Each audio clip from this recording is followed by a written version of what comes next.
as far back as I can remember, I always wanted to be a technician. Alright, so today we're talking about the fuel gauge in the Trailblazer, how it works, stuff like that. But I think first thing we're going to do right off the bat is show you guys the most common problem. Alright, so this is the fuel pump module right here. This is what we pulled out in the fuel pump replacement video. And attached to the pump module itself is the fuel sending unit. So rather than go through the whole thing of how everything works first, we're just going to show you how to replace this first, and then we'll go into the explaining stuff later. So first thing, obviously, you got to pull this thing out of the gas tank, pull the gas tank out, take the fuel pump module out. Right here you'll find a little connector. You take a flathead screwdriver,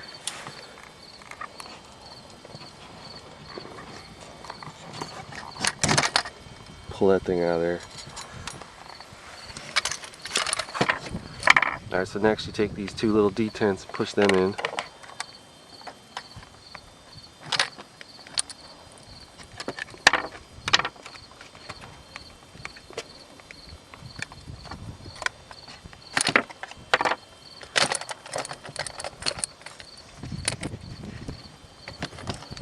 You can see under there you got that little stupid like Christmas tree clip.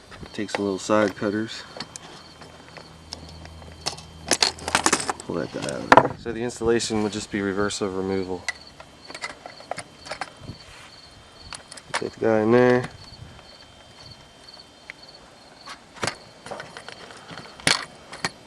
Make sure your two tabs engage.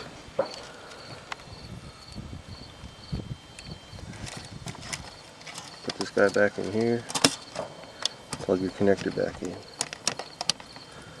And that would just be the replacement. Alright, so now what y'all motherfuckers have been waiting for, how this thing actually works. So here's the fancy GM diagram. This is straight out of the service manual, and I guess some of you guys might see that and say, you know, fuck that thing. So I'm gonna make my own little diagram here, and maybe you guys will be able to follow a little bit better than this thing, you know what I mean? Alright, so this part right here is the fuel pump and sender assembly. So we're just gonna do that. Forgive my crude drawing or whatever. So there's like a little notch right there, a little thingy. So we'll call that the sending unit. Looks like on the diagram the two wires come off of that and they go right down to the PCM. This is the PCM right here. So again, forgive the rough drawing.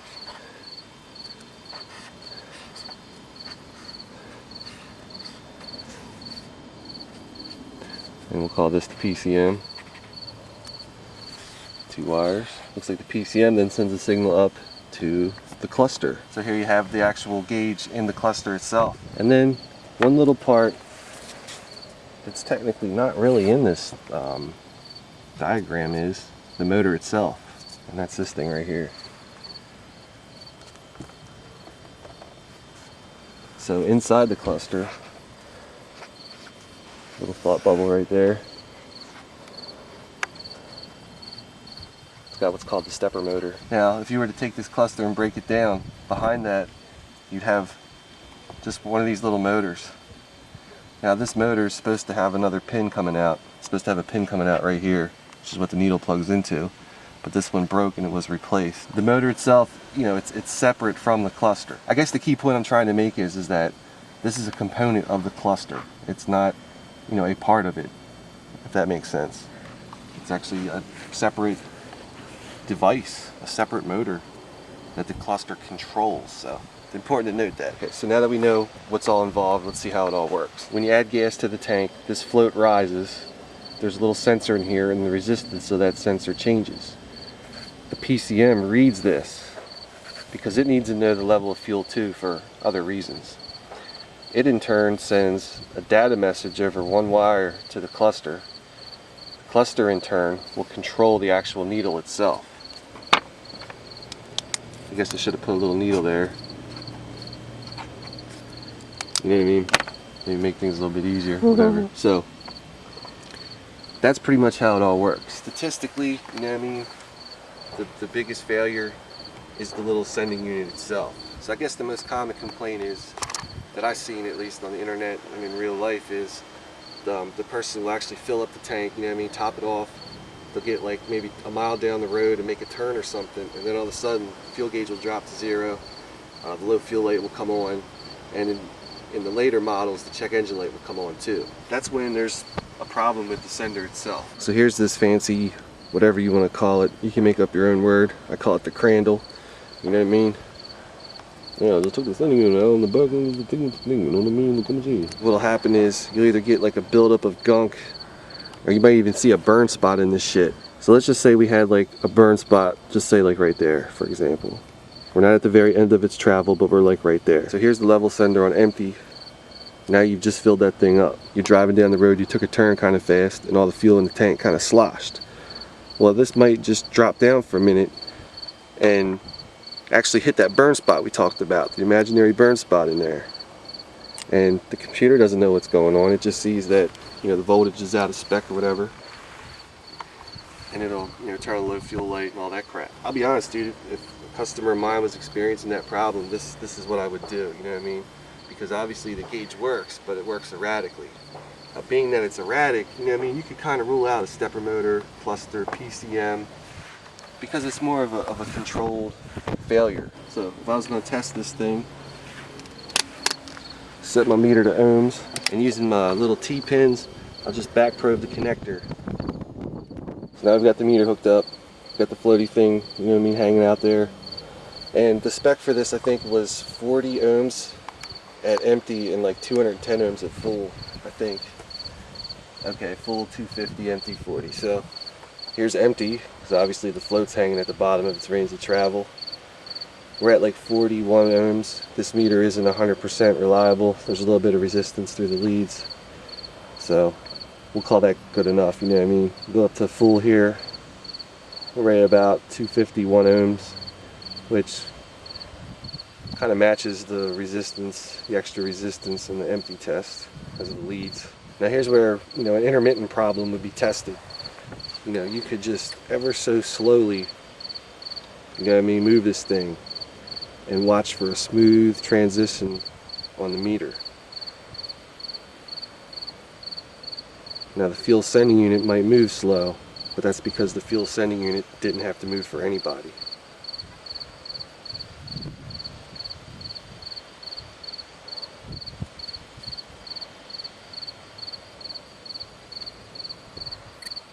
Well, you guys get the point, right? As you slowly move it, the resistance slowly changes. Now, what I would expect to see, based on the symptoms I described earlier, I would expect that when I start off at full and slowly work my way down, that 250 might drop to open, kind of like it did right there. Did you see that? Yeah.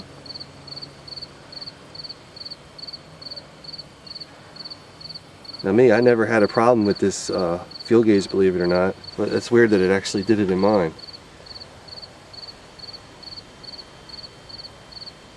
Yeah, it's like right there. So slightly off the full mark, in my imaginary burn spot almost, it goes out of limits.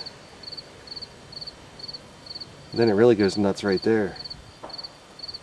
So let's just say, you know, and that's in the example that we're using, you know, you get past that bad spot and you're like, hey, whenever it's under 3/4 of a tank, you know, the gauge works fine. So yeah, you hit the bad spot, you get by it, you keep riding, and everything's cool until you fill up again, then the problem happens again.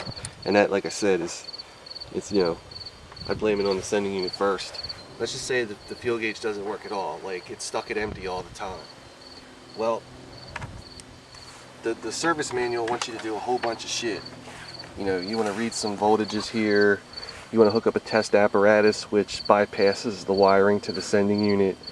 Yeah, it's pretty neat the way it works. You plug this tool in and you can use a dial to change the resistance, and basically what you're doing is you're separating, you know, the back half being down to the gas tank to the front half. Then they want you to go into the cluster and do a sweep. I think I showed that in my Tech 2 video where I made all the needles do their sweep. However, there is a test that I read that Bill Carton posted that I think I'm going to try. I never even tried this before, but you know what I mean, we're going to try it. What he says is if you want to test to see if this little stepper motor is not working, you can force the cluster to reset. So let's try it. Bill Carton says, take this guy off and find fuse number 24. Pull out fuse number 24. And now we wait for like 15-20 seconds, I think he said. Alright, so I'm going to put fuse 24 back in right now. Alright, so what you saw was that when I put the fuse 24 back in, the cluster got powered up, and it actually did a little, I guess maybe it's a little self-test it does on all the little motors because they all pulled down. If you do that, you know, you have an assistant put fuse 24 back in and you're watching the cluster and that fuel gauge doesn't move, you know, you've probably got a bad motor. That's the number 2 cause of fuel gauge problems, at least on the Trailblazer Envoy. Let's do a little recap. The sending unit sends a variable resistance that the PCM can read. The sending unit you can test. The PCM, if something happens to the wiring to the sending unit and it breaks, it will set a code. As far as testing the PCM, you know, to see if it's actually reading this, you need a high-level scan tool. A cheap code reader will not work. You need something that can actually read live data, and hopefully the scan tool of your choosing will show, you know, the fuel level sensor voltage. So it is possible to actually check this with the right tool. Now, as I explained earlier, the PCM sends a signal to the cluster, but it's not a variable voltage or anything like that. It's actually a bus message. The computers talk to each other over a single data wire, and that's not something that can be read, you know, even with the scan tool. You would need a very decent scan tool to go in here to the cluster itself and read the fuel level message that it's receiving from the PCM. That same tool will also be able to do the little actuator test, you know, for the stepper motor. So again, same thing here. You need the right tool to test the cluster. As far as testing the stepper motor, you can try fuse 24 if it's just like stuck and not, you know, working. You know, I kind of want to show you guys how to test the wiring from the PCM to the sending unit itself, but I don't think it's right to show something like that. I know it sounds fucked up because this is all about DIY or whatever, but if you fuck up the wiring to this PCM, I mean, things can get kind of expensive kind of quick, you know what I mean? The connectors for the PCM, if you jam your meter lead down in there and spread that thing out, I mean, you're screwed. There's no way around it. So I'm not going to put that part in the video. But if you're really curious, you know what I mean, you can always post a thread over on GMT Nation. You know, I'll be happy to walk you through the steps. I thought about doing a little pictorial kind of thing where I show testing this stuff safely. Maybe I will do that, but as of right now, no. So codes for the sending unit, meaning there's a break in the wire here, we're not going to cover that right now. Alright, so here's something I want to talk about. This actually happened to a member of GMT Nation who started experiencing the typical fuel gauge problems where, you know, you fill up the tank, then you're driving around for a little bit, then it goes down to empty, chimes, lights come on, whatever. And basically what she said was, you know, she wants to just get the sending unit itself, you know what I mean? And, you know, I talk about this a lot of people, you know what I mean, they put me on the fucking pay no mind list or whatever, but if you're having a problem like that and your Trailblazer Envoy has over 120,000 miles on it, you know, if you're going to go through the extreme to take this thing out, pull the tank out, just replace the whole pump module. You know, I know you guys are going to say, whoa, wait a minute, we're not throwing parts of shit. I mean, anytime you're over, you know, 120,000 miles on a GM, man, you're on thin ice. Remember that fucking board game from back in the day? You're on thin ice. You're on thin ice. I can see if, you know, you're at 60,000, 50,000 miles and you got a problem, you're going to take this thing out, just put the little sending unit in, that's cool. But higher mileage, I mean, go for it, you know what I'm saying? Believe it or not, a lot of shops are like that too. They're like, well, if you're in there, you might as well just replace the whole thing, or else, you know, we're going to be back, we're going to have to charge you the same 3 or 4 hours or whatever to, you know, pull this thing out again. You know, it happens. You know, everything that I showed is do it yourself, whether it's pulling the tank out, getting this out, doing the test with your meter, pulling the fuse 24, testing the motor. So I think I covered pretty much the whole DIY part of this. So the 05 to 07s had a little problem where it would develop a spot, you know, a bad spot in this sending unit, you know, early. You know, I've seen them as low as 40,000 miles. And what they said is, you bring the truck in, we'll replace this sending unit, you know what I mean, and we'll cover 50% of the repair. So if yours is a 05 to 07, you should definitely look into that. It might be covered. But I talked to a lot of people that actually had that thing done. They basically said, look, my truck's covered for this, you know, special coverage or whatever. You know, they bring the truck in. All the technician has to do is pull the gas tank out, pull this out, put this in, put this back in, put the tank back in, and that's it. They say, oh, by the way, you know, I couldn't help but notice you need a fuel injector service. Even the one guy said that the guy took all the bolts or whatever off and told him he needed an air filter. All the dude did was bring his truck in to get this covered. You know what I mean? In that respect right there, I wouldn't even, if they had a recall of mine, I wouldn't even bring it into them. You know, this thing's like 70 bucks for the good Delco one. So 70 bucks, find someone that you know that does work exclusively on Trailblazers and Envoys on the side, and have them replace that shit. Because they're not going to be like, I couldn't help but notice that you need front brake pads. You know what I mean? Like how the fuck did you accidentally notice that shit? Why that asshole was looking at your front brake pads is beyond me, but we've talked about that before, you know what I mean? You know, there's a lot of salesman type of technicians out there, you know what I mean?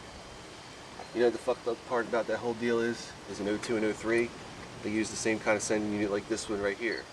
In 04 and up, they changed the design of this. Apparently it's a lot cheaper, meaning it wears out quicker.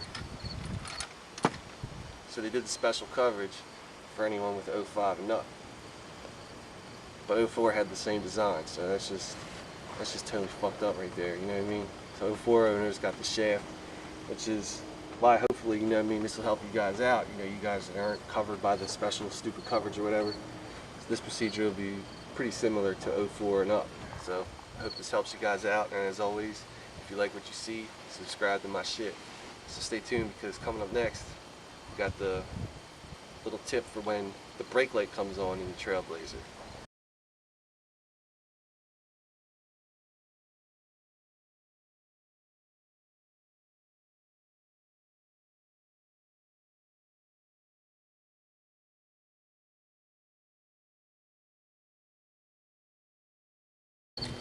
So let's see if we can make all this work without falling. No, it's not going to happen. And it's like right there. Hold on.